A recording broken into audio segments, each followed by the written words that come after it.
Graça e paz a todos. Amados, eu gostaria de falar hoje sobre perseverança em meio às provações e desânimo. O nosso texto base está localizado no livro de Hebreus, capítulo 12, dos versículos 1 ao versículo 13. Eu usei a linguagem da Nova Versão Internacional e eu lerei os versículos 11, 12 e 13. A palavra de Deus diz assim: nenhuma disciplina parece ser motivo de alegria no momento, mas sim de tristeza. Mais tarde, porém, produz fruto de justiça e paz para aqueles que por ela foram exercitados. Portanto, fortaleçam as mãos enfraquecidas e os joelhos vacilantes. Façam caminhos retos para os pés, para que o manco não se desvie, mas antes seja curado. Amém? Amado, perseverança é vencer obstáculos. Tentar viver sem problemas não é ser perseverante, meu irmão. Quando nos convertemos, Satanás ele faz de tudo para nos atrapalhar e interromper nossa caminhada com Jesus. Os convites mundanos tentam muitas vezes nos fazer desviar do caminho e a perseguição às vezes nos enfraquece. O escritor do livro de Hebreus, ele era um cristão com muita experiência de fé. No versículo 1, ele diz assim: nós que estamos rodeados de uma tão grande nuvem de testemunhas, deixemos todo o embaraço e o pecado que tão de perto nos rodeia e corramos com paciência a carreira que nos está proposta. O versículo, ele nos diz que devemos ir em frente e não parar em meio às lutas e provações. Devemos seguir, meu amado, com paciência a carreira que está proposta. Uma coisa importante relatada no versículo 2 é que devemos olhar sempre para Cristo, olhando para Jesus, autor e consumador da fé. Não olhar para os problemas, não olhar para as lutas, meu amado, não olhar para fulano e nem para Beltrano, mas olhar para Jesus. O nosso modelo é Jesus, o nosso referencial é Cristo, é dele que vem a nossa vitória. Somos perseguidos pelo mundo, sim, mas somos amparados pelos irmãos na fé. Ficamos cansados e abatidos, mas nunca destruídos. Sabe por quê? Porque Deus, ele renova nossas forças. Passamos por tribulações, mas não devemos nos angustiar por causa da paz de Deus em nossos corações. Agora, para termos a paz de Deus em nossos corações, nós precisamos estar aos pés do nosso Senhor. Nós precisamos orar, nós precisamos ler a palavra, nós precisamos viver a palavra, nós precisamos ir à igreja, meu amado, mas nós precisamos ter uma comunhão profunda e verdadeira com o nosso Senhor. Em 2 Coríntios 4, versículos 8 e 9 diz assim: em tudo somos atribulados, porém não angustiados, perplexos, porém não desanimados, perseguidos, porém não desamparados, abatidos, porém não destruídos. Deus é a nossa esperança. As tribulações produzem perseverança, porque vencemos os obstáculos e continuamos a caminhar. A perseverança, meu amado, nos dá experiência porque experimentamos bênçãos a cada luta que temos, a cada tribulação, o Senhor, Ele nos abençoa. A experiência nos dá esperança porque vemos o que Deus já nos fez e temos esperança do que ainda fará. Esperança é a continuação da fé, porque cremos e continuamos esperando em Deus. O versículo 3 do capítulo 12 diz assim: considerai, pois aquele que suportou tais contradições dos pecadores contra si mesmo, para que não enfraqueçais, desfalecendo em vossos ânimos. Aqui fala considerai, quer dizer, Jesus, ele aguentou, Jesus, meu amado, ele suportou, Jesus, ele resistiu para que nós não enfraqueçamos, desfalecendo em nossos ânimos.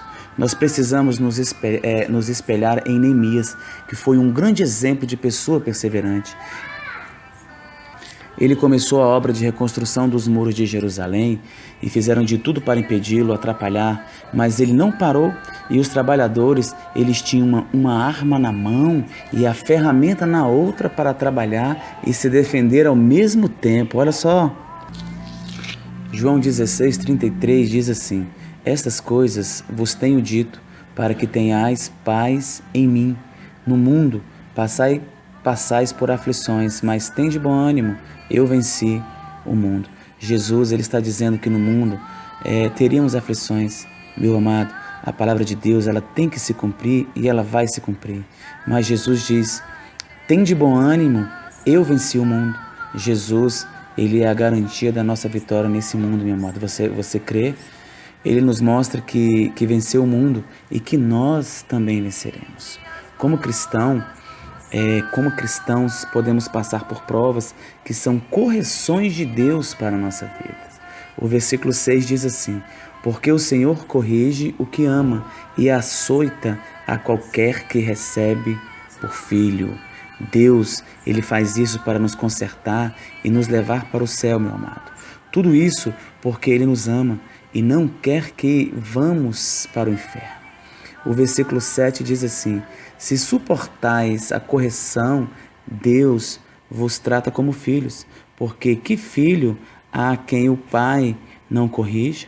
Deus, ele coloca nossas vidas no trilho novamente, mas precisamos dar espaço a ele. Deus quer restaurar suas forças e sua condição de filho, meu amado. Ele pode tirar todo o desânimo e frustrações da sua vida, mas você precisa dar o primeiro passo. O cristão, ele precisa ser perseverante em meio ao desânimo. O versículo 3 diz assim: para que não enfraqueçais, desfalecendo em vossos ânimos. Para que não enfraqueçais, desfalecendo em vossos ânimos. O desânimo, ele é caracterizado por um profundo abatimento que domina todo o ser de uma pessoa. O desânimo, ele começa exatamente na alma, no mais profundo, provocando desalento, imobilismo, meu amado, e inércia espiritual. O desânimo, ele manifesta-se pela falta de coragem e desejo de agir, de fazer o que precisa ser feito. Desânimo é falta de ação. A pessoa, ela deixa de praticar a ação e ela, aos poucos, vai se entregando ao abatimento. Eu queria falar para você algumas verdades sobre o desânimo. O desânimo, ele rouba a alegria de viver. O desânimo, ele elimina as boas motivações. O desânimo apaga a luz do entusiasmo. O desânimo, ele faz desaparecer o sorriso, meu amado. A pessoa desanimada, ela não tem aquele sorriso bonito mais no rosto. O desânimo, ele adoece e debilita a alma. Ele afeta negativamente a saúde física. O desânimo, ele é gêmeo do fracasso. O desânimo, ele pode ser vencido totalmente.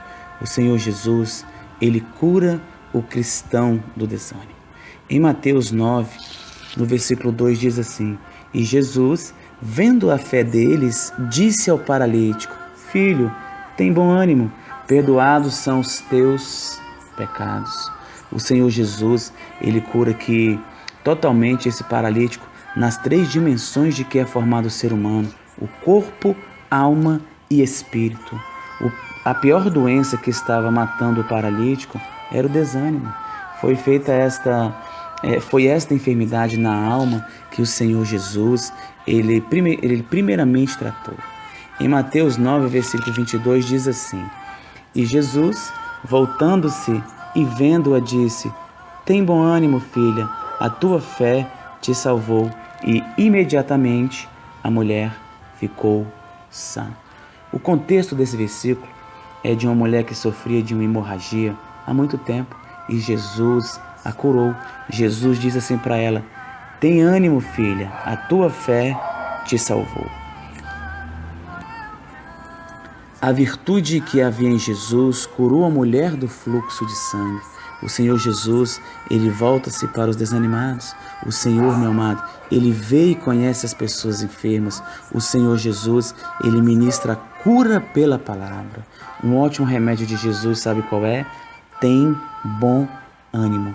Um resultado imediato naquela mulher é que ela ficou sã.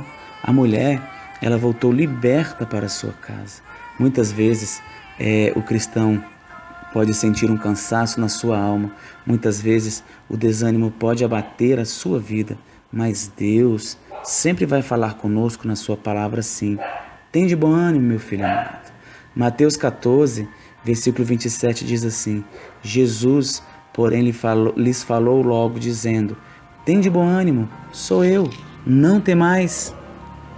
O Senhor sempre fala na sua palavra: não temas. A palavra de Deus, ela é a medicina bíblica para a cura do desânimo. Tenha certeza da presença de Deus em sua vida.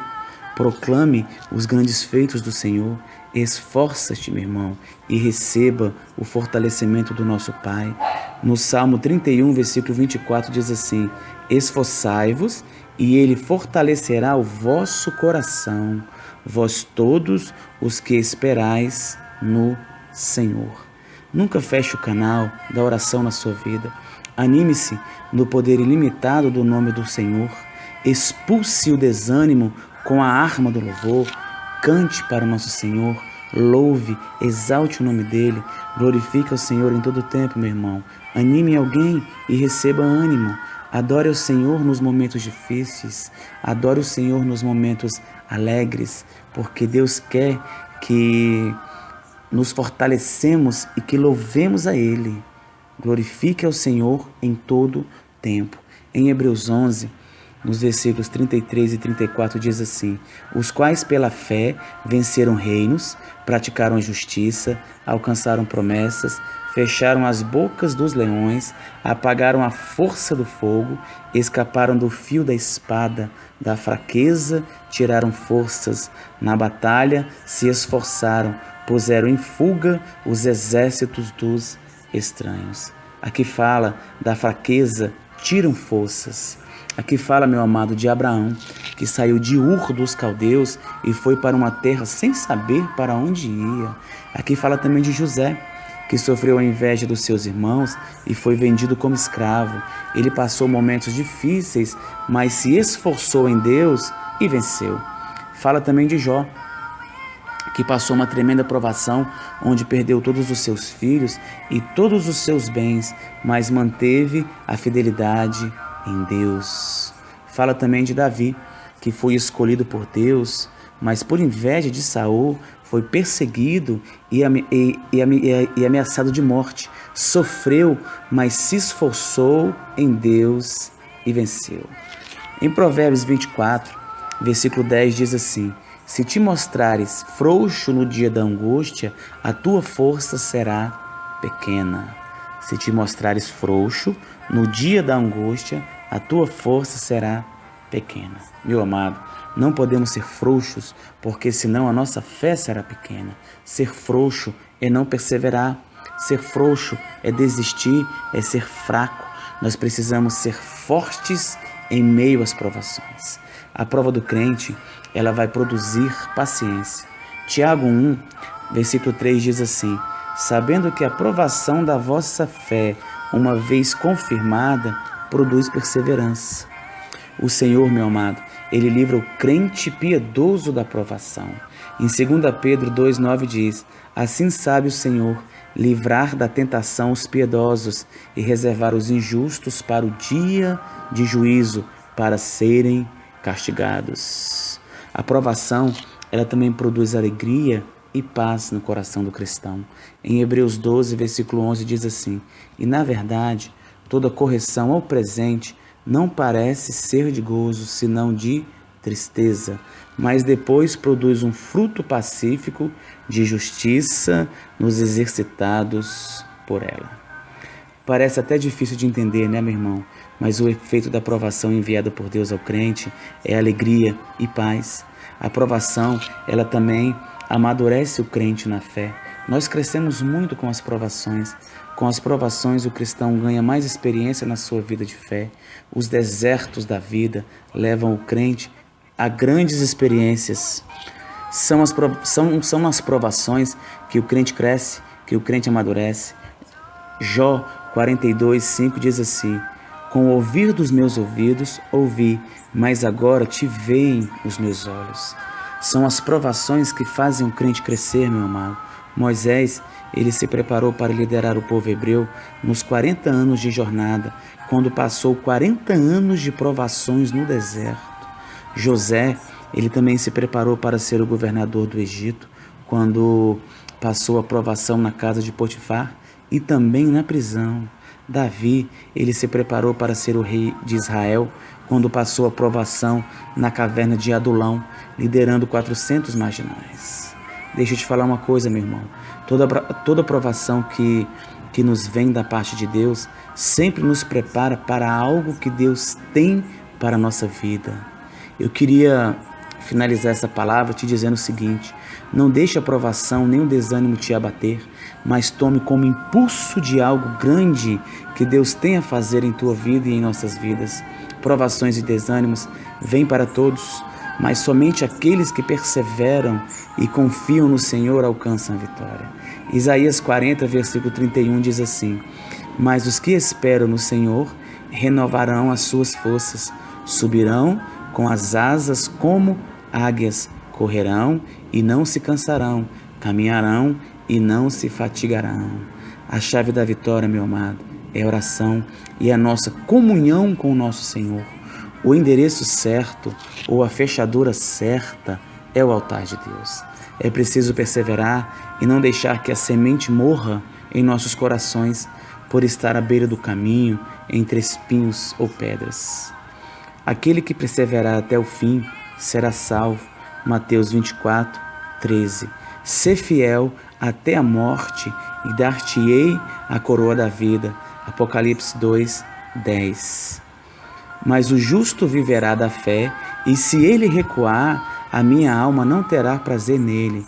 Nós, porém, não somos daqueles que se retiram para a perdição, mas daqueles que creem para a conservação da alma. Hebreus 10:38 e 39. O Salmo 46, versículo 1 diz assim: Deus é o nosso refúgio e fortaleza, socorro bem presente na hora da angústia. Amém?